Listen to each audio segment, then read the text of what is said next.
பார்த்தீங்களா, நல்லா எரியும். எரிஞ்சதுக்கப்புறம் பாருங்கள், ஆயில் பிடிச்சதுக்கப்புறம் தண்ணி ஊற்றினோம்னா என்ன ஆகும்னு பாருங்கள். தண்ணி கொஞ்சம் எரியும்.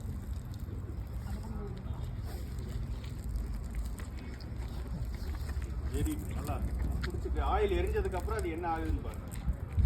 ஆயில் பிடிச்சோம்னே பாருங்கள், அது பயங்கரமாக அதிகமாகிட்டே போகுது. அதனால தான் வண்டிகளில் வெஹிக்கிள் எல்லாமே நம்ம டீசல் ஆயில் தான் வச்சுருக்கோம்.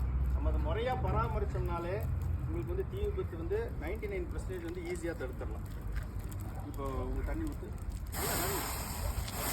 ஊற்றினோம்னாலே என்ன ஆகும், ஸ்ப்ரெட்டு தான் ஆகும், ஸ்ப்ரெட் ஆகும். இதுக்கு வந்து ஈஸி மெத்தட் என்னென்னா பிளாங்கெட்டிங் மெத்தட். இந்த பிளாங்கெட்டிங் மெத்தடு ப்ளஸ் நம்மள்கிட்ட வந்து வீட்டில் அன்றாட பயன்படுத்தக்கூடிய மிதியடி போட்டிருப்போம். இப்போ வீட்டில் அந்த மாதிரி எண்ணெய் சட்டி ஏதாவது வச்சுருந்தோம்னா இந்த மாதிரி பண்ணலாம். வண்டியில் அந்த மாதிரி ஆயிடுச்சுனாக்கா இந்த மாதிரி ஒரு சின்னதாக வாங்கி வச்சுருந்தாக்கா அமைக்க முடியும். இது வந்து என்னது, காற்றை தடைப்படுத்தி ஒரு போர்வை மாதிரி பிளாங்கெட்டிங் மெத்தடில் வந்து இது அமைக்கிறோம்.